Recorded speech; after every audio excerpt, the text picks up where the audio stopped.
महाप्रसाद जननी सर्व सौभाग्यवर्धिनी आदि व्याधि हरा नित्यम तुलसी त्वाम नमोस्तुते। ओम तुलसी देव्यै नमः। आप सभी को तुलसी विवाह की हार्दिक शुभकामनाएं। माँ तुलसी की कृपा सदैव आप और आपके समस्त परिवार पर बनी रहे। दोस्तों, आज की वीडियो में मैं आपसे शेयर करने वाली हूँ तुलसी विवाह की विधि। किस प्रकार से तुलसी विवाह हमें संपन्न करना है, किन किन सामग्रियों की आवश्यकता पड़ने वाली है, और अगर किसी कारणवश आप तुलसी विवाह नहीं कर पाते हैं तो ऐसे में पूजा किस प्रकार से करें और तुलसी विवाह करने का शुभ मुहूर्त क्या है, ये संपूर्ण जानकारी आपको आज की वीडियो में शेयर करूंगी। इसके अलावा जो भी आपके प्रश्न हैं जो कमेंट बॉक्स में आए हुए हैं, उन प्रश्नों के उत्तर भी आपको आज की वीडियो में मिल जाएंगे। इसलिए वीडियो को अंत तक देखिए और अगर वीडियो अच्छी लगे तो इसे लाइक भी जरूर कीजिएगा, क्योंकि आपके लाइक्स, आपके कमेंट्स मेरे लिए बहुत महत्वपूर्ण होते हैं। ये एकमात्र जरिया है जिनसे मुझे पता चलता है कि आपको ये वीडियो अच्छी लगती है और आपके लिए ये वीडियो उपयोगी है। तो अगर वीडियो अच्छी लगे तो लाइक तो जरूर ही किया कीजिए। बात करते हैं सबसे पहले कि तुलसी विवाह हमें किस दिन करना है, शुभ मुहूर्त क्या है। देखिए, एकादशी से लेकर पूर्णिमा तक किसी भी दिन तुलसी विवाह आप कर सकते हैं। ठीक है, ये जो 5 दिन होते हैं विशेष होते हैं तुलसी पूजा के लिए, तुलसी विवाह के लिए। ठीक है, जैसे कि देव उठनी एकादशी पर जब भगवान श्री हरि विष्णु योग निद्रा की अवस्था से जागृत अवस्था में आते हैं तो उनके विधि विधान से पूजा की जाती है और इसके बाद तुलसी और शालिग्राम का विवाह संपन्न करते हैं। तो देव उठनी एकादशी पर आप तुलसी विवाह कर सकते हैं। लेकिन इस बार एकादशी की तिथि 2 दिन हमें प्राप्त हो रही है। 1 नवंबर को भी एकादशी है और 2 नवंबर को भी एकादशी है। लेकिन 2 नवंबर को रविवार पड़ रहा है और रविवार के दिन तुलसी की पूजा नहीं करते हैं, तुलसी को स्पर्श नहीं करते हैं। तो ऐसे में भक्तों के मन में संशय है कि क्या हम इस दिन विवाह कर सकते हैं। जी हाँ, तुलसी की पूजा आप रविवार के दिन नहीं कर सकते हैं, लेकिन विवाह कर सकते हैं। ठीक है, तुलसी और शालिग्राम का जो विवाह होता है एकादशी या फिर द्वादशी तिथि में श्रेष्ठ माना जाता है और वार से बड़ा त्योहार होता है। ठीक है, तो वार चाहे जो भी हो, तुलसी महारानी का विवाह कार्तिक मास में एकादशी और द्वादशी तिथि पर करते हैं, तो आप बिल्कुल रविवार के दिन भी तुलसी विवाह कर सकते हैं और कोई दोष नहीं लगेगा। ठीक है, मतलब जो विवाह का कार्यक्रम होता है उसमें हम तुलसी को स्पर्श करते हैं, हल्दी लगाते हैं, मेहंदी लगाते हैं, श्रृंगार करते हैं, उनका साज श्रृंगार किया जाता है। तो इसमें तुलसी स्पर्श भी होगा, लेकिन फिर भी कोई दोष नहीं लगेगा, क्योंकि तुलसी महारानी का विवाह है और ये शुभ तिथि है। तो रविवार के दिन ही पड़ी है तो भी आप विवाह कर सकते हैं, कोई भी किसी भी प्रकार का कोई दोष नहीं है। ठीक है, तो अगर आपके मन में किसी प्रकार का संशय नहीं है तो आप 2 नवंबर को भी तुलसी विवाह संपन्न कर सकते हैं। लेकिन अगर आपके मन में संशय है कि रविवार को तुलसी विवाह ना करें, तो ऐसे में आप चाहें तो 1 नवंबर को भी तुलसी विवाह आप कर सकते हैं या फिर 3 नवंबर को भी आप तुलसी विवाह कर सकते हैं। पूर्णिमा के दिन भी आप तुलसी विवाह कर सकते हैं। ठीक है, तो आप देख लीजिए, मन में किसी प्रकार का संशय नहीं होना चाहिए जब हम कोई भी शुभ कार्य करते हैं। तो अगर आपके मन में किसी प्रकार का संशय नहीं है तो आप रविवार को भी 2 नवंबर 2025 को भी तुलसी विवाह खुशी खुशी संपन्न कर सकते हैं। ठीक है, बहुत शुभ दिन है, त्रिपुष्कर योग लग रहा है, सर्वार्थ सिद्धि योग है, अमृत सिद्धि योग है 2 नवंबर को। तो आप चाहें तो इस शुभ मुहूर्त में तुलसी विवाह संपन्न कर सकते हैं बिना किसी संशय के, बिना किसी मन में डर के। और अगर मन में संशय है तो 1 नवंबर को या फिर पूर्णिमा को किसी भी दिन तुलसी विवाह आप कर सकते हैं। ठीक है, शुभ मुहूर्त क्या होता है? शुभ मुहूर्त होता है तुलसी विवाह का शाम के समय। ठीक है, जैसे कि शाम को 4 बजे के बाद आप तुलसी विवाह की सभी तैयारियां प्रारंभ कर दीजिए। तुलसी का श्रृंगार करना या फिर जो स्थान है उसको पवित्र कीजिए, उसका शुद्धिकरण कीजिए, वहां पर थोड़ा सा गेरू से या फिर चंदन से रंगोली बना दीजिए। ठीक है, उसके बाद आप वहां पर तुलसी विवाह शाम के समय कर सकते हैं। ठीक है, किसी भी दिन एकादशी से पूर्णिमा तक शाम को प्रदोष काल में तुलसी विवाह आप संपन्न कर सकते हैं। इसके अलावा अभिजीत मुहूर्त में आप तुलसी विवाह कर सकते हैं। सुबह ब्रह्म मुहूर्त में भी तुलसी विवाह किया जा सकता है और एक समय होता है अमृत काल का, तो इस समय में भी आप तुलसी विवाह कर सकते हैं। तो प्रतिदिन जो कार्तिक मास की कथा आती है, इस कथा में आपको इन 5 दिनों तक लगातार ये सभी शुभ मुहूर्त बताए जाएंगे। आप लोग उस कथा को सुनिए और अपनी सुविधा के अनुसार जो भी समय आपके अनुकूल हो उस समय में तुलसी विवाह आप कर सकते हैं। ठीक है, और अब जानते हैं कि तुलसी विवाह के लिए आपको सामग्री क्या क्या चाहिए। तो देखिए, सबसे पहले आपको चाहिए तुलसी का पौधा और शालिग्राम जी। अगर शालिग्राम जी ना हो तो क्या करें? तो ऐसे में भगवान विष्णु का कोई भी स्वरूप अगर आपके पास है, जैसे कि प्रतिमा है, मूर्ति भी ले सकते हैं, फोटो भी ले सकते हैं, भगवान विष्णु का कोई भी स्वरूप आप ले सकते हैं। बस इतना ध्यान रखना है, लक्ष्मी जी या फिर राधा रानी के साथ फोटो या फिर प्रतिमा नहीं होनी चाहिए। मतलब भगवान श्री कृष्ण और विष्णु भगवान जो भी स्वरूप आपके पास है अकेला होना चाहिए, इस बात का ध्यान रखिए। ठीक है, लाल रंग का वस्त्र चाहिए, एक चौकी चाहिए, आम के पत्ते चाहिए, पंचपल्लव, कलश चाहिए, कलश की स्थापना करके ही हम पूजा करते हैं। साबुत हल्दी, पिसी हुई हल्दी दोनों चाहिए। साबुत हल्दी हम कलश में डालते हैं, या फिर आप अर्पित भी करेंगे माता रानी को। और हल्दी पाउडर चाहिए हल्दी की रस्म करने के लिए।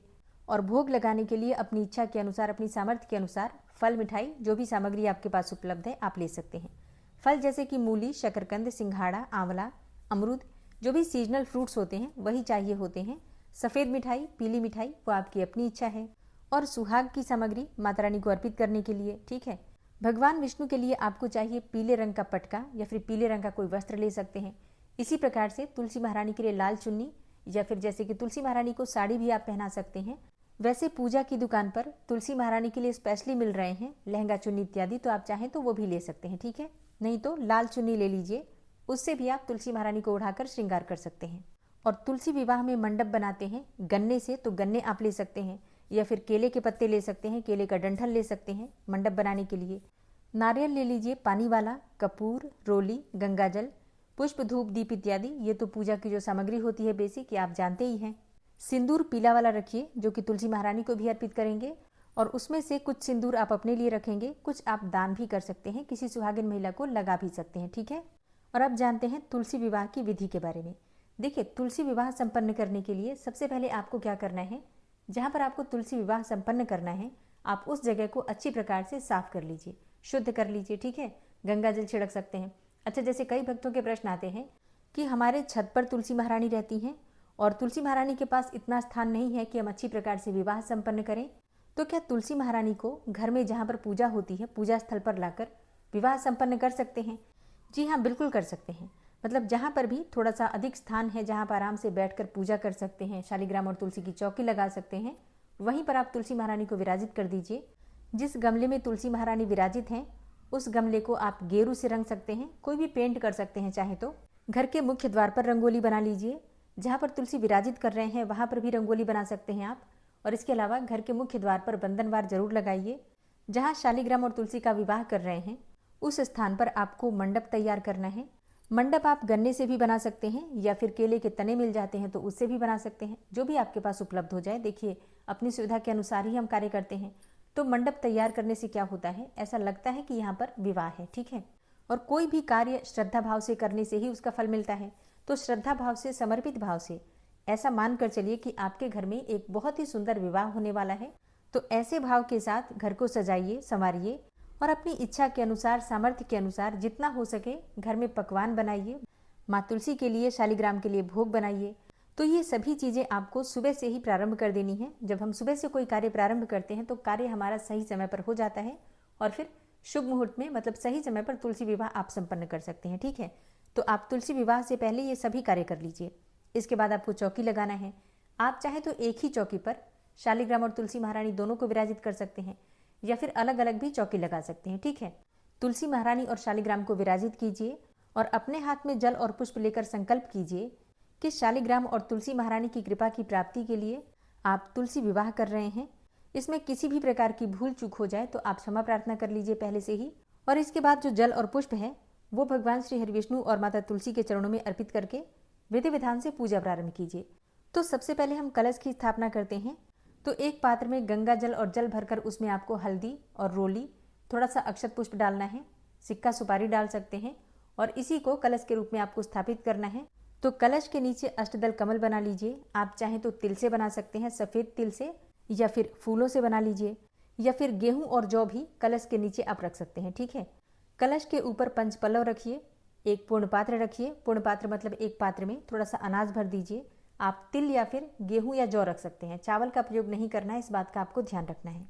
पूर्ण पात्र के ऊपर आप नारियल भी रख सकते हैं और अगर नारियल नहीं रखना चाहते हैं तो दीप कलश की स्थापना कर लीजिए। जैसे कि पूर्ण पात्र के ऊपर या तो आप दीपक रखें या फिर आप नारियल रखें।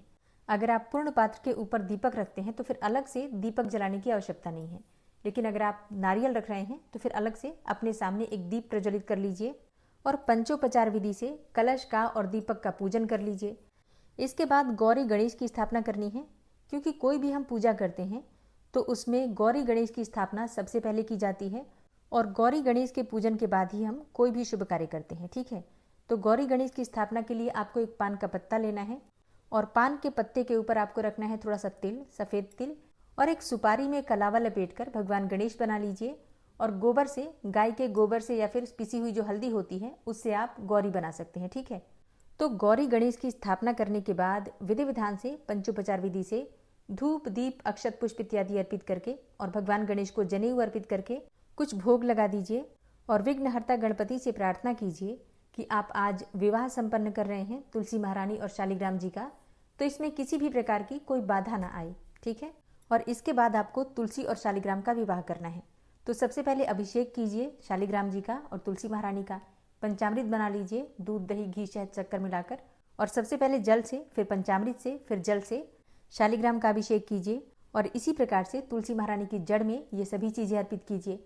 इसके बाद वस्त्र अर्पित कीजिए तुलसी महारानी को भी और शालिग्राम को भी।